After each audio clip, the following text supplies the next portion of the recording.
Hi guys, welcome back to my channel rainbow Sandhya. आज के video में हम बात करेंगे कि जब आपका कोई भी रिलेशनशिप खत्म हो जाता है या फिर जब आपकी लाइफ से कोई इंसान चला जाता है तो आपको ऐसा लगने लगता है कि मेरी पूरी दुनिया खत्म हो गई है। अब तो आप क्या करें, इस प्रॉब्लम से कैसे डील करें? दो ही रीज़न है और दो ही बातें हैं, उन्हीं को मैं डिस्क्राइब करूंगी इस वीडियो में। सबसे पहला रीज़न तो ये है, जब वो रिलेशनशिप था, जब वो इंसान आपकी लाइफ में था, तब आपने अपने दोस्त छोड़ दिए, अपनी सारी फ्रेंडशिप छोड़ दी, आपने करियर पे ध्यान देना छोड़ दिया, फैमिली पे ध्यान देना छोड़ दिया और सबसे ज़्यादा इम्पोर्टेंट, आपने खुद अपने आप पे ध्यान देना छोड़ दिया। क्योंकि आपने उस रिलेशनशिप को ही और उस इंसान को ही अपनी पूरी दुनिया बना लिया था। तो ये तो नॉर्मल सी बात है ना कि जैसे ही वो रिलेशनशिप खत्म हुआ, जैसे ही वो इंसान आपकी लाइफ से चला गया, आपको लगा कि अब मेरी पूरी दुनिया खत्म हो गई है।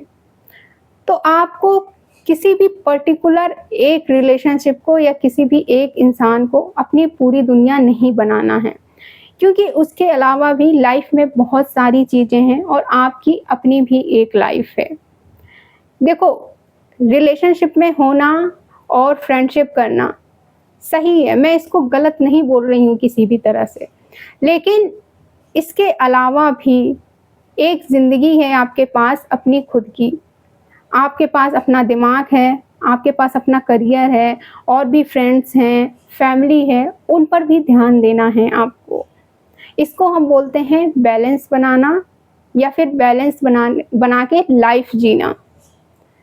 तो मतलब वो जो इंसान है जिसके साथ आपका रिलेशनशिप है या फिर फ्रेंडशिप है, जो भी है, वो बस आपकी लाइफ का एक पार्ट है, पूरी लाइफ नहीं है। अपनी पूरी दुनिया, अपनी पूरी लाइफ केवल उस एक इंसान को, उस एक रिलेशनशिप को मत बनाओ। क्योंकि जैसे ही वो रिलेशनशिप खत्म हुआ ना और जैसे ही वो इंसान आपकी लाइफ से गया, आपको ये लगने लगेगा कि मैं खत्म, मेरी पूरी दुनिया खत्म, सब खत्म। तो जब भी कोई आपसे बात कर रहा है ना रात में, मैं यहाँ पे ये वाला एग्जांपल इसलिए ले रही हूँ क्योंकि जब रिलेशनशिप नया-नया होता है ना तो स्टार्टिंग में 6-7 महीने यही होता है कि मोस्टली रात में ही बात करते हैं सब। मान लो आप रात में बात कर रहे हो, लेकिन अगर आपका सोने का टाइम है, तो आप बोल दो ना, प्लीज़ बोलो उस पर्सन को कि अभी मुझे सोने जाना है। सुबह आपका ऑफिस है, सुबह स्कूल है आपका या कॉलेज है, जो भी। या फिर चलो ठीक है, मैंने माना नया-नया रिलेशनशिप है, आप स्ट्रेट फॉरवर्ड नहीं बोल सकते हो। ठीक है, अगर आपका शेड्यूल रात को 11 बजे सोने का है, ठीक है, 1 घंटा दे दो अपने रिलेशनशिप को, उस इंसान को, बट उसके बाद तो आप सोने चले जाओ। या आपका 12 बजे रात को सोने का शेड्यूल है, तो आप मैक्सिमम 1 बजे तक उसके साथ कॉल कर लो या मैसेज कर लो, जो भी। लेकिन ये नहीं कि आप 3-3 4-4 घंटे पूरी-पूरी रात लगे पड़े हो।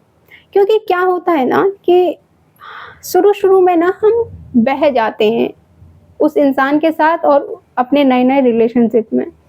और एक बात हमेशा ध्यान रखना, अगर आप रिलेशनशिप में शुरू में बहते चले गए ना, तो आगे भी आप बस बहते ही रहोगे और फिर बहते-बहते एंड में डूब जाओगे। क्योंकि देखा है ना, नदी में कोई भी चीज़ जब बहती है तो वो नदी के साथ बहती ही चली जाती है, फिर रुकती नहीं है फिर वो। तो आपको ऐसा नहीं करना है, आपको बहते ही नहीं चले जाना है। अपने लिए बाउंड्रीज़ बनाओ, अपना जो भी शेड्यूल है, आपका जो भी है वो क्लियर रखो, फिर चाहे वो कोई रिलेशनशिप हो आपका या फिर कोई फ्रेंडशिप हो। इसको ना मैं एक एग्ज़ाम्पल से और आपको अच्छे से क्लियर करती हूँ। आप अपने घर में जब कोई पेट लेके आते हो, कोई डॉग या फिर कोई कैट, जो भी आपको पसंद है, तो क्या आप उसको अपनी पूरी दुनिया बना लेते हो? उस पेट के अलावा आपको कुछ नहीं दिखता? क्या आप ऑफ़िस नहीं जाते हो? क्या आप पढ़ाई नहीं करते हो? या आप और भी जो दोस्त हैं उनसे बात नहीं करते हो, उनके साथ घूमने नहीं जाते हो, फैमिली के साथ टाइम स्पेंड नहीं करते हो? ने करते हो ना ये सब? जबकि पेट तो ज़्यादा लॉयल होते हैं, जो जानवर होते हैं वो इंसानों से ज़्यादा फीलिंग्स को समझते हैं, उनमें ज़्यादा वफ़ादारी होती है, तो उनके साथ तो हम ऐसा नहीं करते हैं। वो हम उनसे भी उतना ही प्यार करते हैं जितना किसी इंसान से करते हैं, लेकिन ऐसा उस पेट को हम अपनी पूरी दुनिया नहीं बनाते हैं। लेकिन जहाँ बात आती है ह्यूमन बीइंग्स की, किसी इंसान की, वहाँ पे हम सब कुछ भूल जाते हैं। तो ऐसा नहीं करना है आपको। अब इसका गलत वे में इसका कोई मतलब ना निकालें कि इंसानों को जानवर से कंपेयर कर रही है।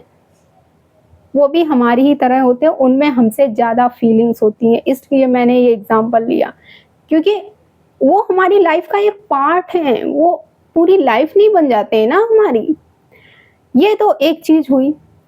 अब दूसरी चीज़, देखो किसी को भी उतना ही दो जितने की ज़रूरत है, ज़्यादा दानी बनने की ज़रूरत नहीं है। खुद को दो सबसे पहले। फॉर एग्ज़ाम्पल, आप अपने घर में जैसे कोई पौधा लेके आते हो, कोई भी छोटा सा प्लांट, फ्लावर्स का या कोई भी, आप उसको पानी देते हो, ठीक है, वो ग्रो करता है, सुबह शाम आप पानी देते हो। लेकिन अगर आप उसको पानी देते हो, फिर आपने देखा 1 घंटे बाद कि वो पानी सूख रहा है, फिर आपने उसमें पानी डाल दिया, फिर आपने देखा कि पानी सूखने वाला, फिर आपने उसे पानी डाल दिया। मतलब आप दिन में 7-8 बार पानी डालते जा रहे हो, डालते जा रहे हो, तो क्या होगा? वो पौधा सूख जाएगा, मर जाएगा, क्योंकि उसकी उतनी कैपेबिलिटी ही नहीं है, उसकी इतनी क्षमता ही नहीं है उस पौधे की। उसको एक लिमिट में चाहिए था पानी, बट आपने बार-बार हर घंटे पे पानी डाल के उसकी लिमिट ही खत्म कर दी है।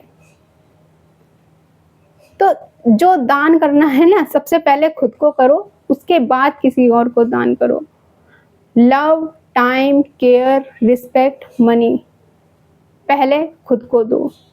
खुद से प्यार करो, खुद को टाइम दो, खुद की रिस्पेक्ट करो, खुद पे मनी इन्वेस्ट करो। कोई बुक ले सकते हो, कोई कोर्स कर सकते हो, खुद को लेके बाहर जाओ ट्रैवल पे, खुद के साथ लंच डेट करो, खुद के साथ मूवी डेट करो, मतलब खुद को खुश रखो ना। First invest in yourself than others. और एक चीज़ हमेशा याद रखो कि कोई भी हो, वो सिर्फ आपकी लाइफ का एक पार्ट है, पूरी लाइफ नहीं है आपकी। सो ये था आज का पूरा वीडियो। आई होप जो मैसेज मैंने आपको देने की कोशिश की है वो आपको समझ में आया होगा। सो मिलते हैं हम फिर नेक्स्ट वीडियो में। Thank you for watching this video. Bye, take care.